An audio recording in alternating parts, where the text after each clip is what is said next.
اعوذ باللہ من الشیطان الرجیم بسم اللہ الرحمن الرحیم صلی اللہ علی حبیبہ اکرم الاولین والآخرین وعلی آلہ واصحابہ وبارک وسلم۔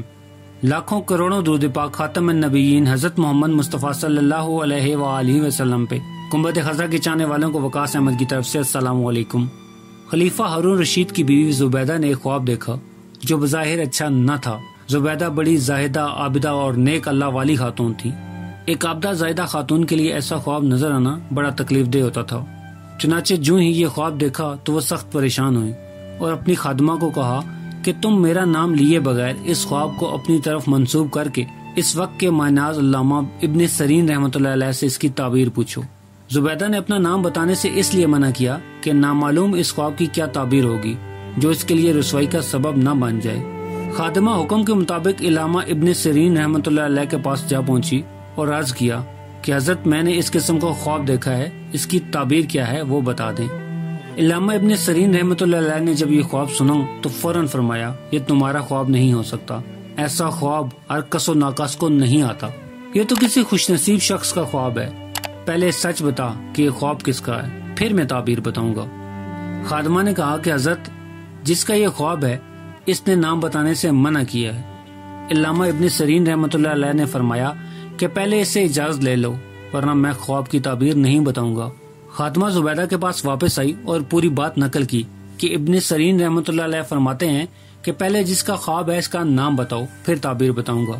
زبیدہ نے خادمہ سے کہا اچھا جا کے میرا نام بتا دو کہ زبیدہ نے یہ خواب دیکھا ہے۔ خادمہ دوبارہ علامہ ابن سیرین رحمۃ اللہ علیہ کے پاس پہنچی اور عرض کیا کہ یہ خواب زبیدہ نے دیکھا ہے۔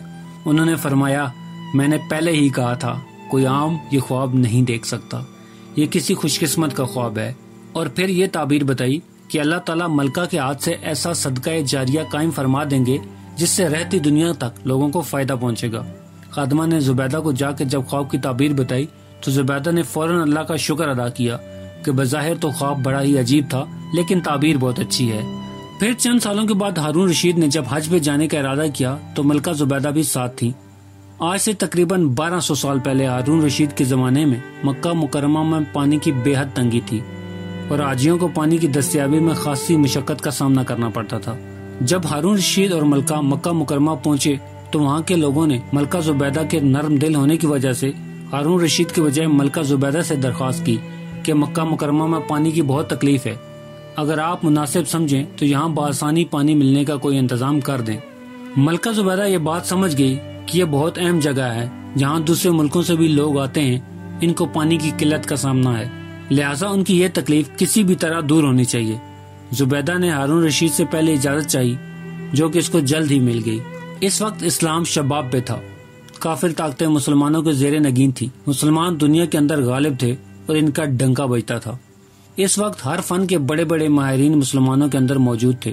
ملکہ زبیدہ نے پوری سلطنت کے اندر یہ اعلان کروا دیا کہ جہاں جہاں کوئی بھی ماہر انجینئر ہیں وہ سب مکہ مکرمہ آ جائیں۔ اعلان ہوتے ہی تمام بڑے بڑے شہروں کے ماہرین جمع ہو گئے اور ماہرین کی ایک بڑی جماعت وہاں حاضر ہو گئی۔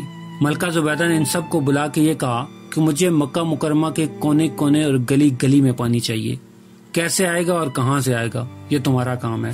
سارے کے سارے انجینئر سر جوڑ کے بیٹھ گئے، سب نے باہم مشورہ کر کے ایک نقشہ تیار کیا اور مکہ مکرمہ کے چاروں طرف نہر زبیدہ کا جال بچھا دیا۔ جہاں بھی کسی پہاڑی میں کوئی چشمہ جاری تھا، ایک نالی کی شکل میں پانی بہتا تھا، ان سب کو نہر کے اندر شامل کر لیا گیا۔ تقریباً 14 میل لمبی یہ نہر اس انداز سے تیار کی گئی کہ جگہ جگہ ایسے ٹینک بنائے گئے تاکہ اگر کوئی شہر کے باہر ہو تو ڈھکن اٹھا کے ان ذخیروں سے پانی حاصل کر سکے۔ جب نہر زبیدہ تیار ہو گئی تو وہ انجینئر جو اس پورے منصوبے کا ذمہ دار تھا، اس نے حساب و کتاب کی فائل تیار کر کے بغداد حاضری دی اور ملکہ زبیدہ کے محل میں جا پہنچا۔ ملکہ زبیدہ اس وقت دریائے دجلہ کے کنارے تفریح کر رہی تھی۔ اس نے اطلاع دی کہ مکہ مکرمہ سے نہر زبیدہ کا حساب لے کے انجینئر حاضر ہوا ہے۔ زبیدہ نے اس وقت انجینئر کو طلب کر لیا۔ اس نے فائل پیش کی اور عرض کیا کہ ملکہ صاحبہ یہ نہر زبیدہ کے منصوبے کی تکمیل کے حساب و کتاب کی فائل ہے، آپ نے جو حکم دیا تھا میں نے پورا کر دیا۔ اب مکہ مکرمہ کی گلی گلی اور کوچے کوچے میں پانی کا وافر انتظام کر دیا گیا ہے۔ اب مکہ مکرمہ کے رہنے والوں اور حج و عمرہ کے لیے آنے والوں کو انشاءاللہ کسی قسم کی پانی کی تکلیف نہ ہوگی۔ یہ حساب آپ کے سامنے ہے، آپ حساب لے لیجئے اور مجھے اجازت دیجئے۔ زبیدہ نے وہ فائل لی، اس پہ دستخط کیے اور اس کو درمیان سے چاک کر کے دریا دجلہ میں پھینک دیا اور مشہور جملہ کہا جو تاریخ میں آج بھی محفوظ ہے۔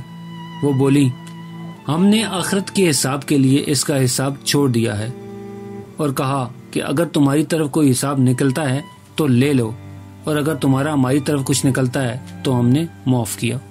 پیارے دوستو، امید کرتا ہوں کہ آپ کو یہ خوبصورت واقعہ پسند آیا ہوگا، تو اس ویڈیو کو لائک کر دیں اور مزید اس طرح کی خوبصورت ویڈیو کو دیکھنے کے لیے میرے چینل کو سبسکرائب کرنا ہرگز مت بھولیں۔ بیل کا بٹن بھی دبا دیں تاکہ آپ کو نئی آنے والی ویڈیوز کا نوٹیفیکیشن مل سکے۔ ملتے ہیں ایک نئی ویڈیو کے ساتھ، تب تک کے لیے اپنا خیال رکھیے گا۔ اللہ رب العزت آپ کو آسانیاں دے اور آسانیاں ماننے کی توفیق بھی۔ اللہ حافظ۔